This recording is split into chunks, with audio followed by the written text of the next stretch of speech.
Thanks for joining me today for episode 92 of Think Big with Michael Zellner. All positive, no politics. My guest today is Elizabeth LeBlanc. Liz is the owner, master technician at SunBlast Custom Airbrush Spray Tanning. SunBlast is the first mobile spray tan company in the Mid-South. She is also part-time paralegal at Price Winkler Vanessa Attorney at Law. Liz is a big advocate and puts a lot of time and effort into warrior centers for women and men. Thanks for joining me today, Liz. Thank you for having me. My pleasure. Tell us something interesting about yourself most people don't know.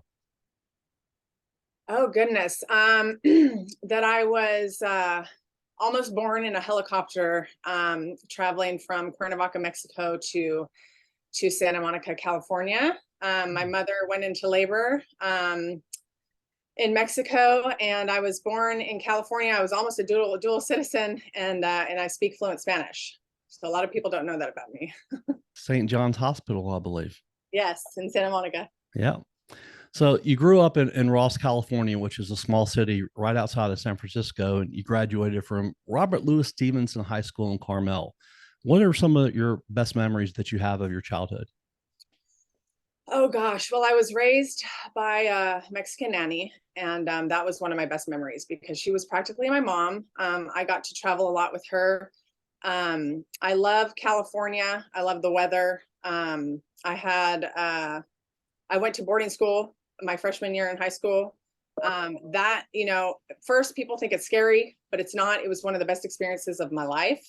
I got to meet people from all over the world. People came to that school from Europe, Australia, Korea, China, Japan, Germany, France. You're getting all different sorts of nationalities and diversity. And I feel like it helped build me as a person, as well as get to know other cultures. So that was a huge impact in my upbringing. Where did you go to boarding school that year? Robert Louis Stevenson was in Pebble Beach, California. Oh, that is the boarding school you went to. Yes, did you? So you did not graduate from there, or you did? I did graduate from there. Okay, you did graduate from. Okay, cool. I understand something pretty interesting happened on your fifth birthday, Liz. You wanted to start school early, but they told you that you had to wait until you started school till you were 5. So, what did little Liz do? You got dressed up, put on your little backpack on your birthday, January 30th, and you announced to your family that you were going to school. However, you did not want to go to kindergarten. You felt that you were ready to start first grade. So you go and address the friggin' school board. Tell the audience what happened when you did that. Actually, that's funny that you found that information because I was actually 4 years old when kindergarten should have started. So right. I wanted to go to school. It was actually kindergarten that I addressed the school board because I wanted to go to school. So my mom brought me to the school board, and I went in front of the school board and said, I'm ready for school. Well, they were all ready to hold me back, from first grade, but instead they went ahead and pushed me on first grade. I got to go to the last couple months of kindergarten and just went off on the first grade. As a nice little childhood memory my mom likes to tell everybody about. Yeah, I understand that you obviously caught up with all your classmates, and actually you got ahead of them too. I mean, like, wow, at that age. I mean, to have the will to do that at that age. I mean, I've never heard of that before. That's amazing. My mom likes to brag about that to everybody. That's a good thing to brag about. I'm sure she's proud. You said, quote, number 1, God is always first. Number 2, family. Number 3, friends. Number 4, my jobs, all 101 of them. Before becoming a paralegal and getting into the airbrush tanning business, as you said, 101 jobs. You've done so much stuff, that when I've researched you, it's amazing how many things you've done. Tell us a little bit about some of those jobs and what you enjoyed doing the most. So my first real job was Starbucks in 1998. I went to the University of Arizona in 1996 when I graduated high school. And then my father passed away in 1998. So I moved to Hawaii to live with my mom, finished college there and worked for Starbucks. And then I met a boy in Hawaii and I traveled to California, and I moved with Starbucks. And then I was speaking Spanish one day in Starbucks, and the owners of a venture capital firm overheard me speaking Spanish. So they were like, we want you to come work for us. So I went and kind of interviewed with them and showed them I could speak Spanish, and I could speak some business Spanish. So I kind of spoke the slang Spanish and I spoke the, educated Spanish. So they hired me on the spot, but I still worked at Starbucks part-time. But once I got to work for them, I got introduced to a whole nother level of just business. So that's where I started my executive admin career. I also consider myself a C-suite admin. So I've worked with CEOs and vice presidents, but from the venture capital firm was called PCS Group. I'm actually still friends with one of the owners today. It did go under, but I'm still friends with Dean Cowan. He gave me glowing reviews to be able to work for Morgan Stanley. So when they went under, I immediately got a job with Morgan Stanley, Dean Witter in Sacramento, California. From there, the possibilities were just endless. And my career kind of took off until, of course, 9/11. Right. So once 9/11 happened, I was kind of like the last to be hired. I'd been there for a year and a half. So they gave us, a little severance. And I went after September 11th down to Southern California, kind of floated around. And that's when my mom said, hey, come back home. So I went to Hawaii, ran her business. She does permanent makeup, and she has a permanent makeup company. So I was her executive admin for that for many, many, many years, until I met a boy in Hawaii, and he was in the Navy. And so we decided to start a family where he was from. And that's how I moved to Hernando, because his family was from here. So once I moved here, I still worked for my mom. And then SunBlast was born. So you started that job with that firm, the capital venture firm. You must have just been a few years out of high school at the most. Actually, I was 20 years old. So it was a year before I turned 21. I got my Series 6 and Series 70. Series 7, Series 63 licenses when I was 20 years old. Yeah, no wonder a 160 IQ. I can understand why you've done very well and started at such a young age. I know you probably don't like to talk about that, but I had to bring it up. Well, my mom you must have found that on my mom's Facebook page, because she did used to brag about that. Yes, I did. There was, you talked about your nanny that you worked for your family. I believe that she worked for you guys for 17 years. I took 4 semesters of Spanish in high school. I took 3 semesters in college, and I still can't speak it fluently. Now, I hear conversations, I can sort of pick up on what someone's talking about, but mine was more of grammatical. It wasn't conversational Spanish. So I never got into that. And I regret that to this day. How long did it take you to learn Spanish being around her? Actually, Spanish was my first language. I didn't know any English until I was 4 years old. So okay. So it's the opposite. My father did not speak Spanish. My mother did. So he didn't, I actually remember aguacate is how you say avocado in Spanish. I'm sorry, that's how you say avocado in Spanish. And so I didn't even know how to say avocate until I was like 5 years old.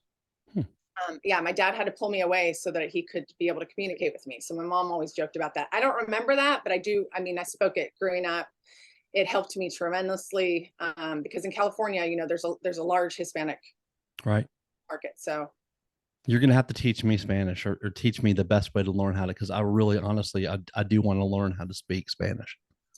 The best way to speak Spanish is by going somewhere and speaking it. So I honestly, the only place I've been able to speak Spanish around here I have a couple cop friends that speak Spanish. I have, the people at Mi Pueblo. I try to speak it wherever I can go.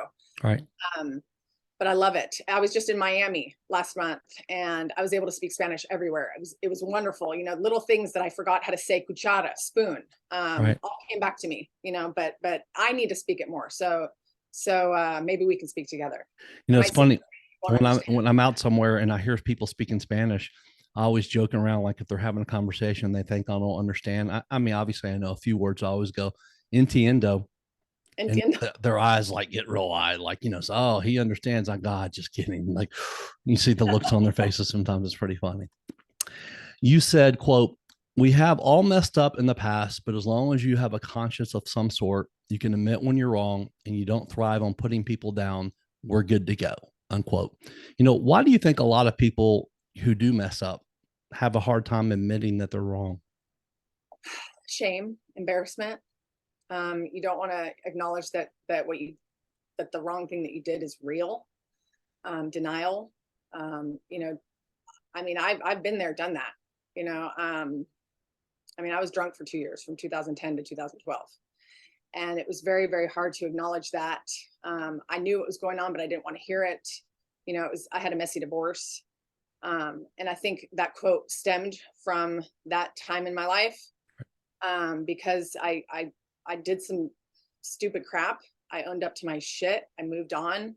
People saw me for who I was. They saw that I was raw. I was real. I wanted to turn that around and go back and help others that might be struggling because the only way this is all my opinion, but the only way I feel like you can move on from anything is if you acknowledge it, you make it real, and then you try to fix it, either fix it or, I mean, I went to therapy for it, but I feel like that also is a testimony for myself to be able to share with others, you know, to be able to help them down the road. Like, I mean, even people when they're successful and their life is good, it's just not always peaches and popcorn is how I say it, you know? Right. Yeah. You see people that post things online all the time, and you don't know what really is going on behind the scenes. Yeah. And I understand what you're talking about not wanting to admit it, because, you know, for a long time, years ago, I saw myself as a victim. I didn't want to take personal responsibility for my actions. And when I finally figured out it was me, everything changed. I mean, you know, it's a mindset. You have to figure out, no, it is. You got to take personal responsibility for your actions. It means everything. Absolutely. Quote, I'm a part-time paralegal. I work for the best attorney in America, unquote. I believe that you're talking about, you know, Price Winkler, Vanessa attorney at law. You know, why have you continued to work with them on a part-time basis over the years? You know, and what makes them so good? So I had no intentions of ever becoming a paralegal. My current husband, you know, I remarried after my first husband. We ended up going back to court. We ended up going to court for his spouse or his ex-spouse. And the battle was like a rush, you know, so I ended up doing a lot of the work myself. And at the end of the lawsuit, I went to his attorney and I was like, and he, you know, his attorney is Tracy Walsh, and she's amazing too. And I went to her and I was like, I want to do this. I have a fire lit up inside of me. I want to do this. If you know anybody that's hiring, I'll work for them for free. Please let me know. Well, up like the next day, she's like, actually, Vanessa Price's paralegal is retiring and she needs somebody. And I was like, okay, all right, throw me in there. Well, I mean, I get thrown in there. And the first encounter I had, I went to trial with her back in 2016 in March. So my first day was March 26th. I literally went to trial around that time. And it was fascinating to me. I loved it. It was a rush. She brought me on. You know, I wouldn't let her pay me the first few months because I was like, I don't even know if I want to do this. I don't even know if I'm good. You know, like, don't waste your time on me. Right. I didn't want to commit.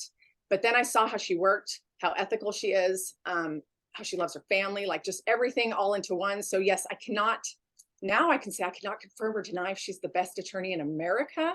But in DeSoto County, in this area, I mean, I didn't have to work for her.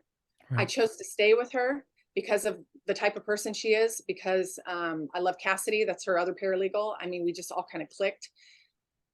She's just a kind soul. She works for the client. She's not trying to run everybody, you know, just bill everybody. She actually has a huge heart. And that's why I still work for her to this day. Now, since COVID, I've become kind of a freelance. You know, they give me like jobs that I bill for and I help them out here and there. I'm not a full-time employee, which allowed me to kind of go back into my spray tan business and help my mom out a little bit with her permanent makeup business. But they're just, I mean, they're just genuine, beautiful people. And I love that office. And that makes the difference right there. Everything, to be able to work with people that are good people, you know, they have a good heart, you know, they're genuine, you know, they're doing the right things. Yes, absolutely. And unfortunately today, that's not a common thing, you know, to find people that are like that. That is true. That is very true. I was blessed to be able to land a good, you know, employer in all of my jobs, actually. You know, one of your favorite quotes is, quote, a successful woman is one who can lay a firm foundation with the bricks that others throw at her, unquote. You know, everyone goes through some kind of adversity in our lives. You know, how have you handled, you know, and blocked those bricks?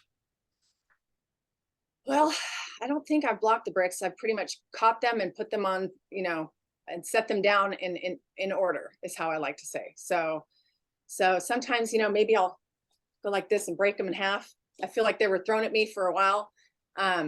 But when I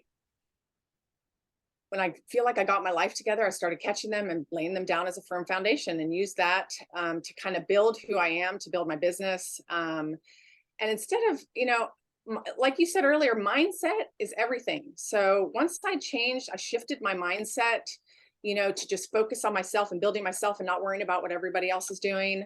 Not taking offense to everything, because when I tell you I was offended for so long, and this is before COVID, just little things, I took things personally. Somebody didn't look at me right, and just a bunch of stuff. I took offense to it. Once I stopped doing that, just taking deep breaths, letting it go, not taking things so personally, and just focused on me, myself, and moving forward, completely changed everything. Yeah, that mindset. I go to that a lot because I have a really good guy I met about 8 years ago named Greg Graber. He's my mindset, mental health awareness coach in Memphis. And I met him on Facebook, and we know a ton of the same people. We've become really good friends, but he really got my head, I say out of my ass. It took a little while and everything like that, but it really did. And, with meditation and things like that, it just makes all the difference in the world, having your head on straight and figuring things out. It does. 16 years ago this month, you opened up SunBlast Custom Airbrush Spray Tanning, which is, like I said, the first mobile tan company in the spray tan company in the Mid-South. And you said once, quote, "Throughout my career, I've spoken on several local cosmetic panels and have written my own spray tan training manuals and guides. In 2010, I was featured on WRG News Channel 3 for my expertise with the 2-Hour Tan TM product lines. I also got my permanent makeup tattoo license in Honolulu, Hawaii, where I completed OSHA certification and permanent makeup training from Dr. Linda Dixon, MD in Kilua, Hawaii." Unquote. We'll talk a little bit more about Dr. Dixon shortly, who, you've mentioned already. You obviously done very well in business, Liz. What do you believe are a few of the main ingredients of your overall success? Time management. That's a skill that I feel that a lot of people ask me, how are you able to juggle so much? It's time management. I don't do too much of everything. I do a little bit of what I can handle. I set my time, I feel like that has been huge, because instead of being scatterbrained, and there was a time when, I just was like, everything. Right. And, you just didn't know which way I was going. But once, I got my mindset straight, and I realized, like, okay, I got to do this, just being able to manage my time effectively is by far, I think, the most important thing in business. Right.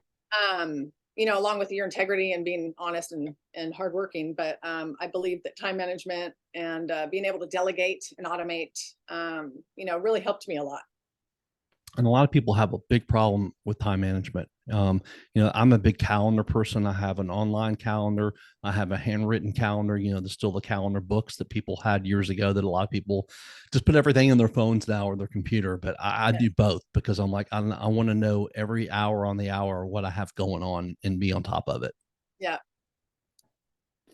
Here's a testimonial I want to read by Samantha Wright. Quote, "Seriously, the best tan ever. It lasted longer than expected, at least 2 weeks. Elizabeth is literally everything. She knows what she's doing. It makes everything so simple and comforting that you don't have to worry about standing there in your birthday suit." Laugh out loud. "She also has been a lifesaver with her availability. I called her up last minute the last time, desperately needing some color for a wedding I was attending, and she worked me in." Unquote.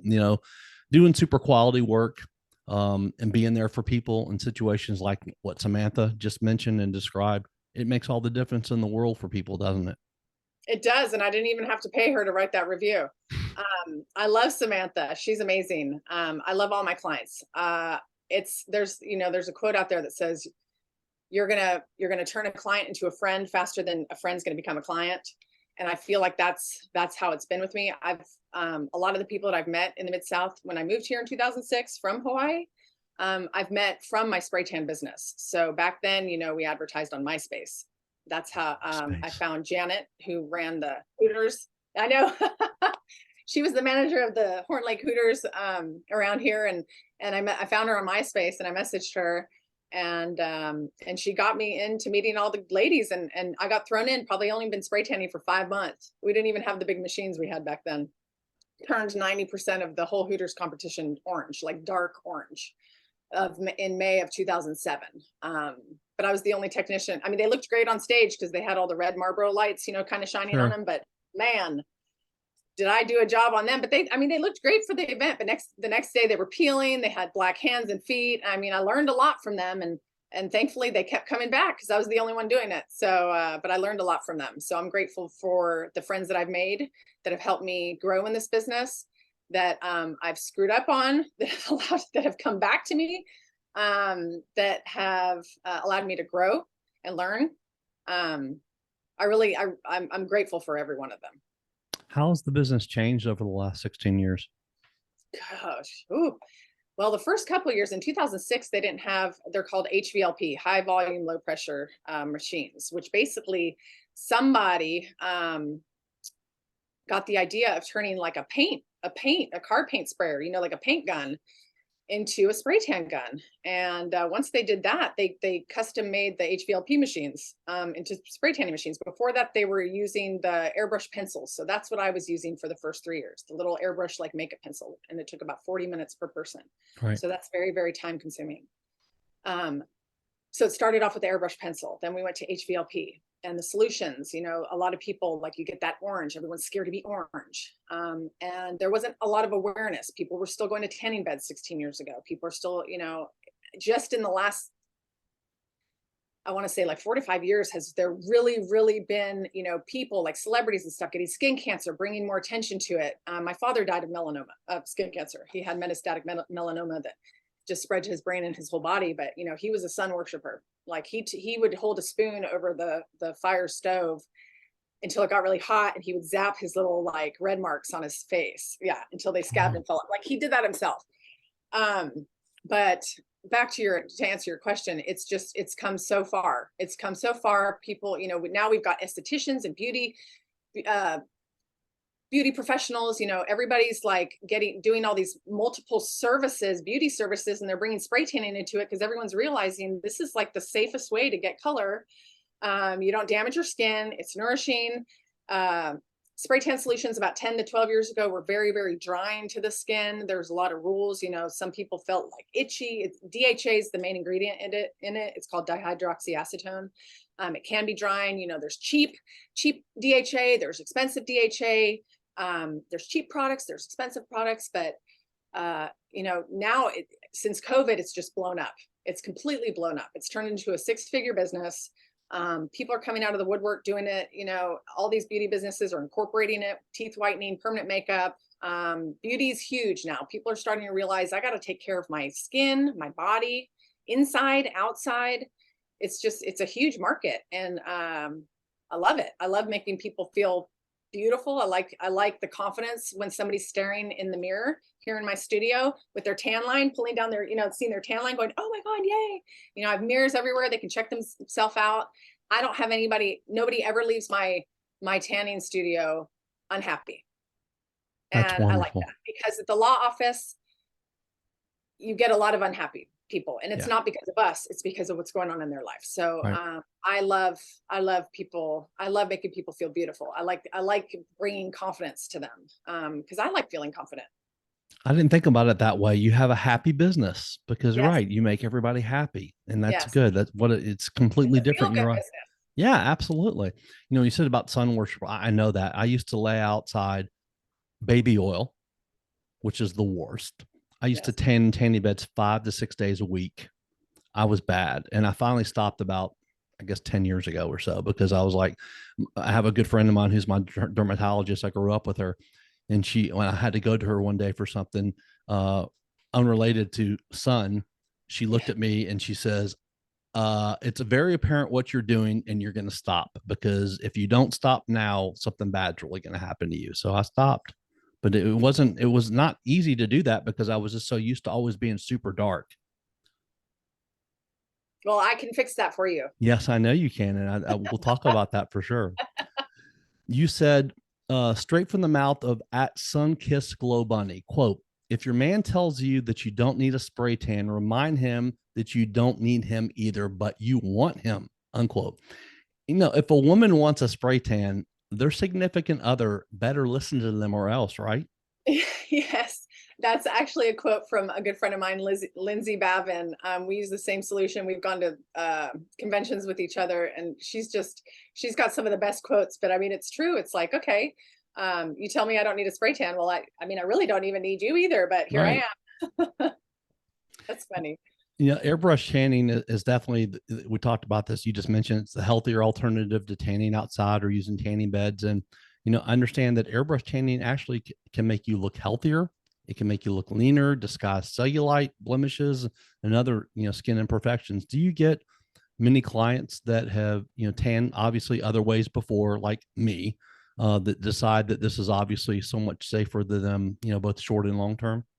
I get a lot of clients that have come to me after they've had like big chunks of their skin taken off, come to me with stitches still in them. I have people come to me that have alopecia, the skin, like they have trouble. They got, the white spots on their skin. Tinea versicolor, like that's another, skin disease that some people have that people come to me and the tan kind of blends it all together. People that have discoloration in their skin, it doesn't solve the problem, but it completely helps it. If you prep your skin properly, like a good spray tan can hide a lot of blemishes. One of my first friends that I made here, Melissa Iglehart, she's a doll. I love her to death, and she actually helped me out at the Hooters competition. She's the one that suggested hair bleach to go on the bottom of everybody's hands and feet that I made black. And she's the one. She said this in 2007. She said, "White fat looks better than tan fat." And I'll never forget that, because I hear so many people say that now. Everybody says it all over, but that was the first place I ever heard it from her in 2007 was, and that's true. Fat looks better tan. It just does. It doesn't, I mean, it can take 10 pounds off your picture. That is why bodybuilding shows and fitness competitions, and now cheer competitions, a lot of them, and not just for weight purposes, but just for color on the screen, a lot of people are requiring spray tans prior to any photo shoots, competitions. Have you ever seen a girl or go up on stage during a beauty pageant, be very, very, very pale? No, it's not happening. And it's not recommended. I have actually pictures on my Facebook page of people that we didn't spray tan on stage for bodybuilding shows next to people that we did spray tan, and it is night and day. One guy with the spray tan has less muscles than the guy without the spray tan, but his muscles are showing because of the tan, the way that the definition, the contour and all that stuff that the spray tan gives those muscles, it just makes it pop. It's better for television, photos, stage, pictures. Tans go with everything. One of the big things, one of the big things I was thinking about that you sort of mentioned is the confidence it gives you, because that's why I did it. It gave me so much confidence when I was darker for some reason, and the muscle definition was just so much more. Yes. Well, yes. And your skin's soft. Another quote, leather is made for a couch, not for your face. I tell that to people because after being in the sun, I went into the tanning bed maybe once when I was younger, but I did get second-degree burns on my face from living in Hawaii when I was 12. And then I never went in the sun after that. And I still had stuff cut off of me. But I can tell after even being in the sun, your skin just kind of feels rougher. And so it doesn't feel like that when you get a spray tan. They have more ingredients now. Back to, your previous question, how has it changed? Now, before it just used to be DHA, maybe a couple chemicals and a base. So it could be water-based, aloe-based, alcohol-based. Now they're adding hyaluronic acid, which is moisturizing. They add aloe. There's all kinds of stuff added to this, beauty ingredients that are more nourishing for the skin. It's just evolved. It can help your skin. It's the safer alternative to tanning, and it's an instant glow. You get an instant glow. You don't have to wait a week. You don't have to do it 20 minutes a day for a week to get color. You can do it. It takes about 10 minutes and you're done. Quote, "I need a stick or a baseball bat to keep my wife Heather off of me. She was so funny last night talking about how young and hot I looked with my Cabana Boy tan. Laugh out loud," unquote. That's another client of yours, Joe Williams. He said that. So obviously there are other advantages to airbrush tanning too, aren't there? Yes, Joe is hilarious. He came over for to be one of my models for my 4th of July stencils. So he was a very good sport. He came over here in his American flag thong with his wife, and she had just shaved abs onto his stomach. And I actually have his picture on my Instagram. Um, and so he came over here, and I got to, I put some masking tape on his back in stripes, and I put some stars on his back. And so I spray tanned him, and he took it. He does bow fishing, so he does like the night fishing and the night diving. So he's always doing something funny. He's always shirtless. Shirtless. He tries to be shirtless wherever he goes. He'd probably be naked if he could. But just good people, good people, and that's so funny. That's Joe right there. Another favorite quote of yours is, quote, do something wonderful so you can be somebody's hero, unquote. You're definitely, in my opinion, you're a hero to a lot of people about what you're doing, not only with your tanning business, but more importantly, I think with the Warrior Centers for Women and Men. You said, quote, anyone that knows me knows that this center is near and dear to my heart, unquote. Please tell us a little bit about what happens there, Liz. Okay, so David Vincent is my husband's best friend of 30 years. He started the Warrior Center. It started off as a homeless shelter where he just kind of brought in the homeless, and it was a men's center to begin with. They opened up a women's center. I'm not sure exactly the date that they opened up. I'd have to ask him, but I jumped on board in 2020 when COVID hit, and I kind of stepped back from the law office. I had a lot of time on my hands, and I just said, "Hey, I want to help, volunteer." I'll go to the thrift store. They have a thrift store. The Women's Center has a thrift store in Olive Branch called Uptown Thrift Store. It's in downtown Olive Branch. It's probably one of the nicest. They have Sassy's Closet, so they have like a designer section of the thrift store. The girls all run that thrift store. That's how they sustain themselves. But it's a free rehab. So I started visiting the girls there like twice a week. And then he was like, "Oh, well, maybe you can help us with our database." So I was like, "Okay." Well, I looked, they use Mission Tracker. And so I went on there, I learned the database. And so now I help them, kind of input all the new beds and the new locations, and sometimes the new clients. But during COVID, when things were shut down or slowly starting to get open back up, and I wasn't doing a lot of tanning because, tanning is not an essential business. So I was trying, I delegate my time elsewhere. I went to go see those ladies weekly. I helped them, unload groceries. I took them to Sam's Club. I just got really, really close. I started going to their graduations. Of course, in the last year, everybody just got busy, so I haven't been doing it as much. But during that time, I fell in love with these women. They spoke to my heart more. Like, they just have a way of praying with you, their sense of peace, their humility. They're not in denial. They're owning up to their shit. They're there for a reason. It's whether it's drugs, alcohols, abuse.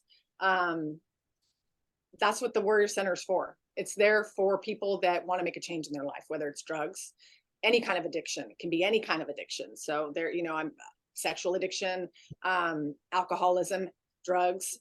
Of course, alcoholism, drugs is the biggest thing, but they help you. Like they will take you to court. You get to stay there. I mean, you're fed. They have, I think, the only Bible-based rehabilitation program in DeSoto County. Whereas, John 3:16, that's in Arkansas, and John 3:17, but they have a Bible-based boot camp where they do it in stages of like E1, E2, E3, E4. Once you pass those, then you go on to the next level. They give you jobs. A lot of the fairs and the Vespa Home Show, they get to work those shows around here. They travel to New York. Warrior Center just gives them a sense of life. David has it. David's done wonders for these women. Holly Ince is the executive director, or she was the executive director. Now she works for corporate. Alyssa Parker's the executive director of the Warrior Center for Women now. My mom ties to them, so we're just very active with them. They just opened up a new location in Arkansas. I gave the girls a couple, some rides, because when you get a DUI, let's say, you lose your license, you lose your car. Some people have gotten there at the Warrior Center for something as small as one DUI, as big as felony. But either way, they're there to fix their problem. to take care of the root cause, not just put a mask, tape over it and just try to quit drinking an AA meeting after AA meeting after AA meeting. No, they're doing the therapy. They're getting down to the root cause of why they became a drug addict, alcoholic to begin with, and learning about Jesus all at the same time. And I think it's fabulous. I've seen these women grow. I've seen women come in there with the shirt on their back, with half their teeth missing, just scab marks all over. And that was in 2020 when I first saw them. And now they're still in their program, and their skin is beautiful. Their hair is long. I mean, they're thriving. They're building gardens. They're reading. They're reading in the jails. They're sharing their testimony with others. It's another happy thing to do. It's a happy business. That's wonderful. You said last year, quote, "I want to wish a very happy 75th birthday to a very legendary lady, my mother, Dr. Linda Harsh Dixon, 75. Wow, what a milestone. In every smile, every tear, and every cheer, you were always there for us through the years, supporting us and providing us with all the support we needed in order to stand in this game called life," unquote. She just turned, I believe, 76 on November 26th. And you shared with me a few weeks ago when we met a little bit about your amazing mom. And I'd love for you to tell a little bit more about her, tell the audience a little bit more about her and some of the amazing accomplishments she's done in her life. Well, so just to put it bluntly, she's invented a few things. She invented the bumpy egg crepe foam mattress and the pillow back in the 70s. And it flourished in the 80s. I believe she sold her company 88, 87. Don't quote me on that. I probably should have asked her before this podcast. But so she developed that in the 70s. That's why we were in Cuernavaca, Mexico. She had factories down there to manufacture all of her pillows and the mattresses and all that stuff. She has a YouTube channel, which she just converted all of her VHS videos, from back in the day when they recorded them for the news. I got a big box of those. Yeah. So she converted all of them and uploaded them to her YouTube channel. So you see her on her YouTube channel with the Chicago Bears. She was on, I know she gave her pillows to the Chicago Bears, the Philadelphia Eagles, the 49ers. A lot of these NFL companies were using her pillows, and they got a great night's sleep. So they were able to play better the next day. And how she started that is because, I told you she's an anesthesiologist. So she was working as an anesthesiologist in the operating room. And back then in the 60s, surgeries were, and maybe they are this way now, but surgeries were lasting anywhere from 24 hours to 48 hours sometimes. And they were very, very long. I don't know about 48 hours. They were very, very long. I know that they could be 24 hours longer. So people would be stuck. Like, she would ask them afterwards, doctors ask them, "How do you feel?" A lot of people would come out and be like, "Oh, well, I'm fine, but my neck is like this," because they'd be in a position like this. But, the doctor doesn't know. Yeah. So she went, and this is in short, she has her own story, but basically she got one of the foam wedges, some of the foam, that they pack the medical equipment in at the hospitals, and she carved it at the hospital. And then she made like this bumpy foam with a cradle inside the center of the pillow. And she just kind of made her own. And she was giving that to patients and then asking them afterwards, "How do you feel?" And they were like, "Oh, I slept great. It was great. I have no neck pain." So that's how it started. That's kind of like the short term of how she got into that. So her inventions have all been kind of by accident, I guess. Same with her topical anesthetics. She created the first over-the-counter topical anesthetic for permanent makeup.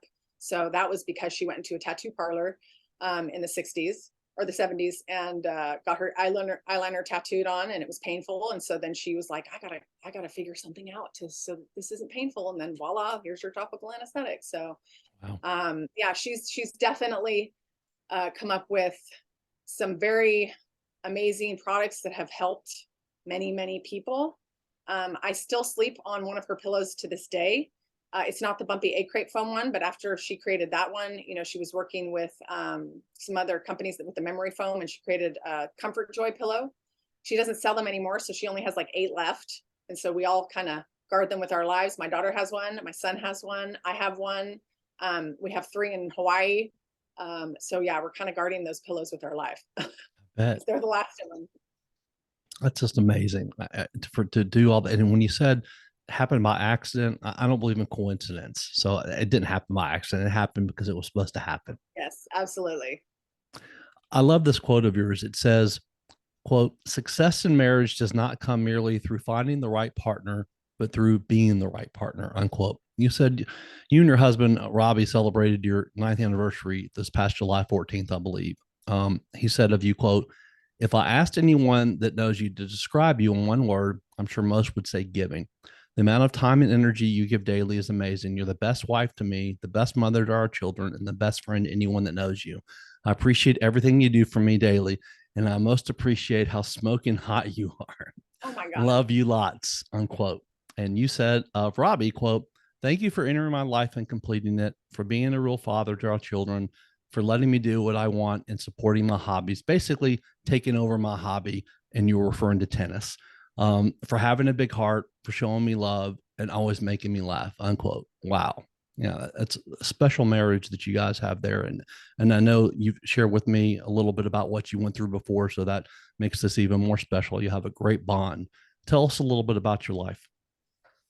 Well, so we met, he had been trying to date me since he got divorced in 2011, but I was already dating somebody then. So I kind of pushed him to the side. I was like, no, thanks. We'll talk to you later. Well, then I broke up with that guy in early 2012. And, again, like I told you, I was drunk from 2010 to 2012. Right. I was a late drinker in life. So I didn't drink growing up. I didn't binge. I didn't get all hammered in college. So when I started to drink, which was every other weekend, basically, because I didn't have my daughter, I drank. And after I broke up in 2012 with the guy that I actually was engaged to, but then we broke it off, I kind of went on a bender. Well, that bender led me to blacking out in my friend's Tahoe and hitting my mailbox in my driveway and pulling back into my car. And I don't remember. I went to jail. I got a DUI. And I'm able to say that today because, I'm here. I help other people get through that. Right. I actually work for a criminal attorney and I work next to the prosecutors that prosecuted me. So aside from that, after I got out of jail, I ended up hanging out with my friends, Josh and Shanna. They kept me at their house because they were like, you're not going nowhere. So I messaged him and I was like, you want that date now? I said, but let me just tell you a couple things. Yeah. I don't have a car. I just got out of jail. And I probably won't have a driver's license for a little while. You still want to go out? He said, hell yeah. So he came and got me. He's like, I got a driver's license. I just, I don't have a job anymore. And he's like, I was really for. So we're like, oh shit, we're a perfect match.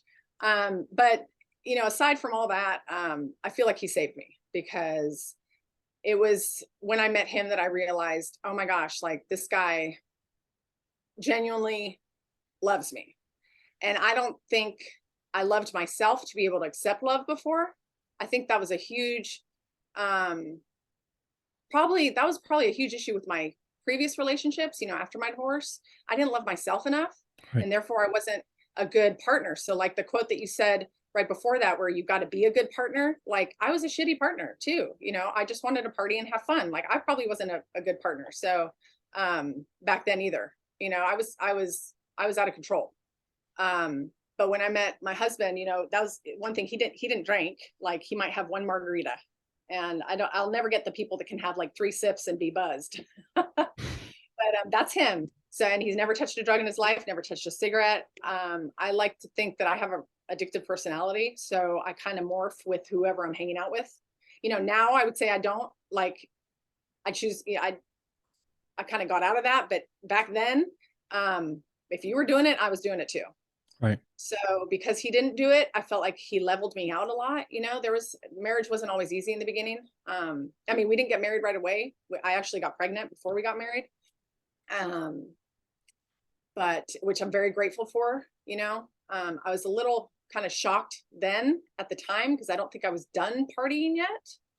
But once I was pregnant, I just stopped. And it was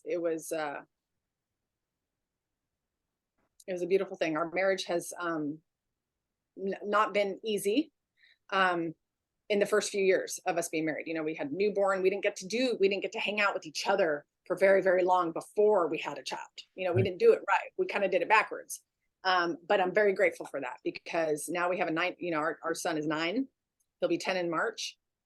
We will have been married for 10 years this upcoming July, together for 11. I feel like now it's getting easier. He's my biggest cheerleader. I drag him with me to all these conventions and conferences. My mom loves him. Anytime I bring him somewhere, he's DeSoto's best handyman. He's won DeSoto's best handyman, while they still had that category. Fixes everything. He's just a good guy. He's a good guy. I read about that with your mom and him, that you said like he actually maybe loves him a little bit more than you. Well, yeah, I mean, he fixed all her stuff. Like, so yeah, he's a good guy. And he kept me from doing, I could have gone in either direction when I met him. I could have like kept going down the road that I was going, or not. And I didn't. And I feel like God put him in my life Absolutely. at the right time. So Absolutely. I'm very, very grateful for him.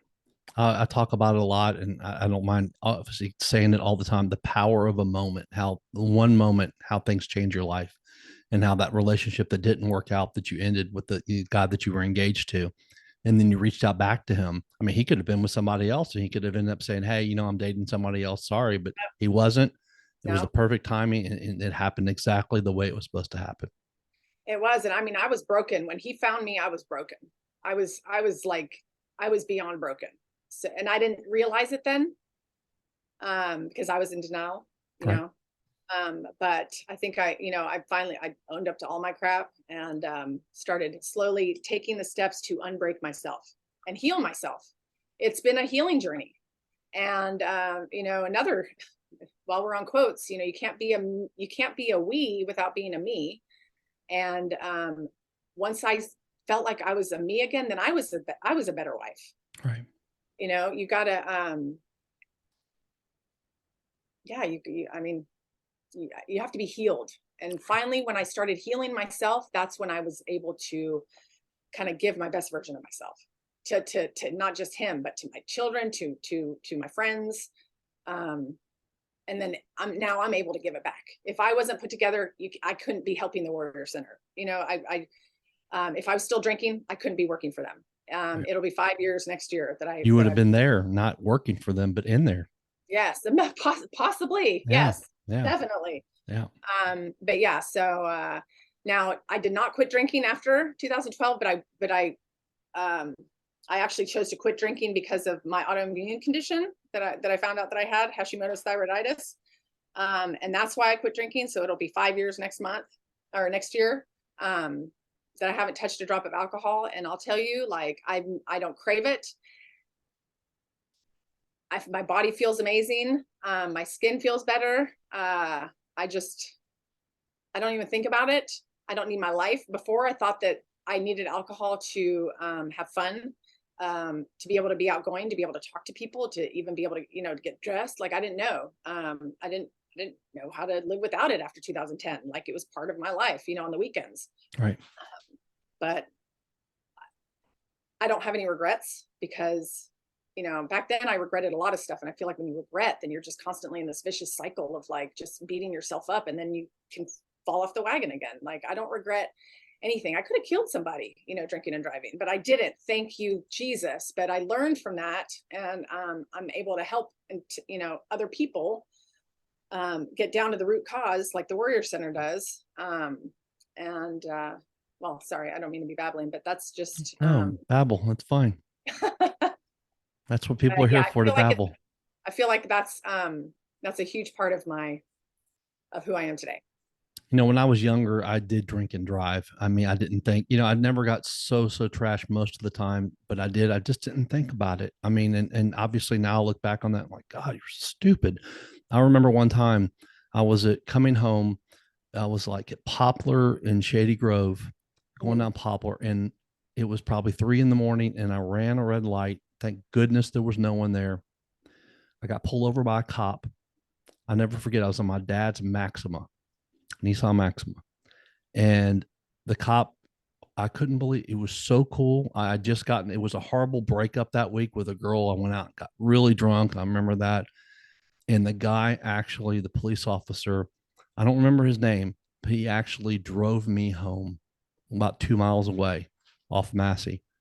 And the next morning, I remember calling a friend of mine early in the morning saying, "You got to come get me right now. I got to go get my parents' car because if it's not here, they're going to know something's wrong." And I got it all done. My parents, they're probably going to, my mom would probably know now if she watches this, but it's been a long time, but they never found out. But that right there woke me up to like, I cannot ever do that again because, right, I could have killed somebody else. Scary.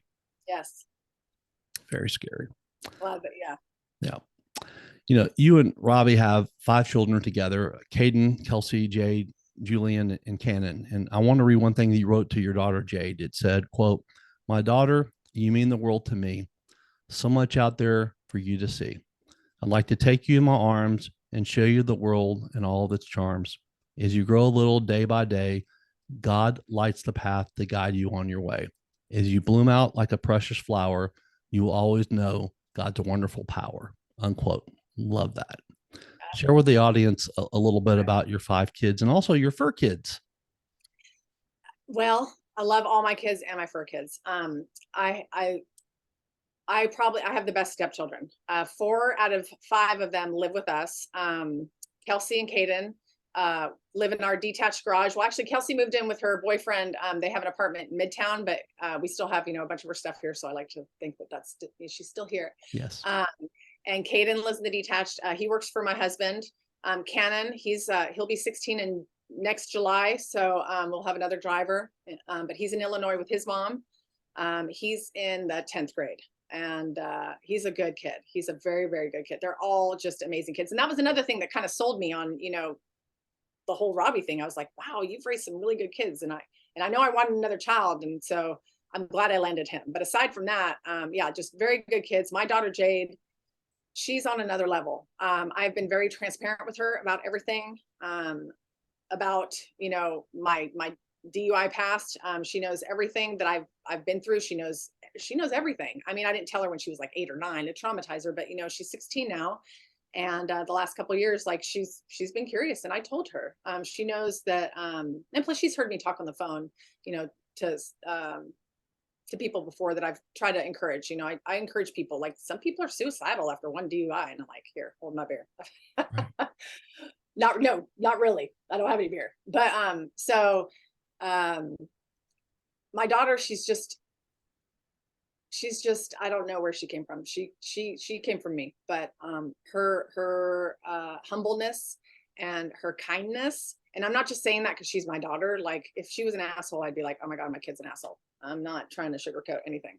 But I mean, she loves animals. She loves her little brother. She has a little sister from her father's now with his, I keep saying his new wife. They've been married for 11 years now, but her and I are good friends, and their daughter's PJ, and she's 6 years old, and I'm their godmother. Yes, I am. I love little PJ. She's like a little version of my daughter. So having all of us together, I mean, it's just pretty cool. Jade's a good kid. And then Julian, he's my precious little boy. He's my little man. He's got glasses. He's almost 5 feet tall. He's 9 years old. He loves Jesus. He gets on to me for cursing. We have a swear jar. The curse words have gone up to $5 a word now instead of $1. Because it's getting inflation. Okay. It's inflation apparently with curse words. But I try not to. But we're also, I'm not raising my kids in a bubble. Right. He doesn't know what the things that I've told Jade, but eventually, I'll tell him. But I've got a good family. I couldn't have a better family, but I also feel like they feed off my energy too. So if I was just a chaotic, scatterbrained mess all over the place, I feel like that would affect them too, might make them crazy. So I try to be as calm, and, I'm trying to be a good mom, and I'm just doing the best I can, but I want to educate them at the same time. And the fur kids, they don't do the same stuff that I did. Right. What about the fur kids? Oh yes. Okay. So we just recently put down 2 dogs, Molly and Cooper. They were with us. They were 17 and 16 years old. Cooper was a Labradoodle. Molly was an Airedale. Loved those dogs. They were my husband's dogs before we met. So they were with me our entire relationship. We have Santana. She's a pit bull. She she was born in 2015, so she'll be 8 in March. That is my son's baby dog. And she's just a fat little, she's just such a cuddle bug.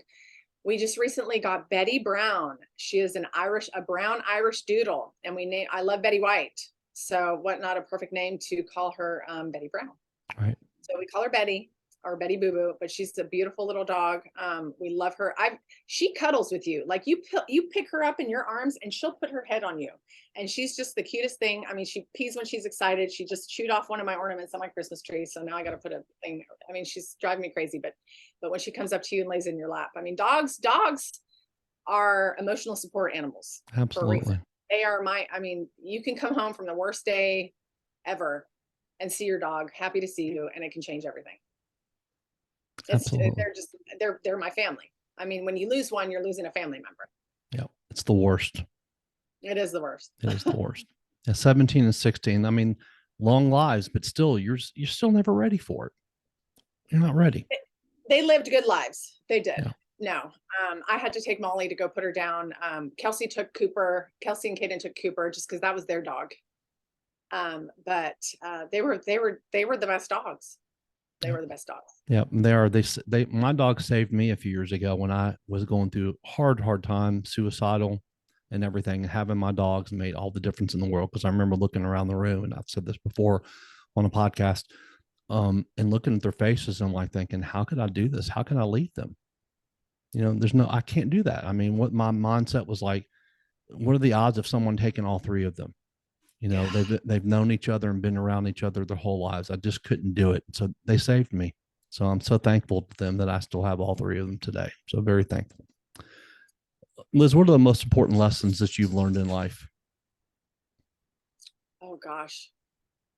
Do you have another hour? No, sure. No. Be transparent, be honest. I